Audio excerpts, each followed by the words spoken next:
গুলিস্তানের গোলাপশাহ মাজার ভাঙা ঠেকাতে মাজার ভক্তরা অবস্থান নিয়েছে মাজারের সামনে। কেউ দরুদ পাঠ করছে, আবার কেউ কাঁদতে কাঁদতে লুটিয়ে পড়ছে মাটিতে।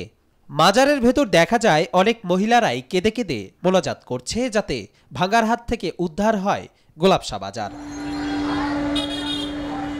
11 সেপ্টেম্বর ঢাকার গুলিস্তানের গোলাপশাহ মাজার ভাঙার আহ্বান জানিয়ে একটি ইভেন্ট খোলা হয়েছে, যেখানে প্রায় হাজার হাজার মানুষ সাড়াও দিয়েছেন। এমন অবস্থায় বাজার ভাঙা ঠেকাতে বাজার ভক্তরা অবস্থান নিয়েছে মাজারের সামনে। আমরা তাদের দরবারে আসি নিয়ামত পাওয়ার জন্য, আল্লাহকে রাজি করার জন্য, আল্লাহর রাসূলকে রাজি করার জন্য। আল্লাহ বলছে, তোমরা যদি নিয়ামত পেতে হও আল্লাহর ওলিদের দরবারে যাও। এই জন্য আমরা আল্লাহর ওলিদের দরবারে মহব্বত করি, ভালোবাসি।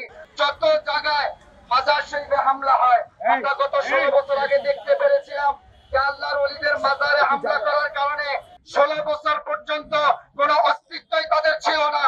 যে এই মাজার শরীফগুলো ভাঙার কারণে এমনও হতে পারে তোমাদের পায়ের নিচের মাটি পর্যন্ত। ইসলামিক ফাউন্ডেশন বাজার ভাঙার এ ধরনের ক্যাম্পেইনকে অন্যায় বলে মনে করছেন। ফাউন্ডেশনের হালাল সনদ বিভাগের উপপরিচালক মোহাম্মদ আবু সালে পাটোয়ারি জানান, ইসলামের বিধান অনুযায়ী কবর পাকা করে গম্বুজ নির্মাণ বৈধ নয়, তবে এর ওপর আক্রমণ করাও সমর্থনযোগ্য নয়। বাজার সংস্কৃতি নিয়ে দ্বিমত থাকলেও কেউ আইন হাতে তুলে নিতে পারে না। সরকারের পক্ষ থেকে মাজার ভাঙার ঘটনাকে গর্হিত কাজ হিসেবে বিবেচনা করা হচ্ছে। শিল্প উপদেষ্টা আদিলুর রহমান খান জানিয়েছেন, এ ধরনের ঘটনা রোধে আইনশৃঙ্খলা বাহিনীকে সক্রিয় করা হয়েছে। ধর্ম উপদেষ্টা ডক্টর আফম খালিদ হোসেন বলেন, মাজার, মসজিদ বা মন্দির ভাঙা মানবতার বিরুদ্ধে অপরাধ এবং এটি যারা করে তারা অপরাধী।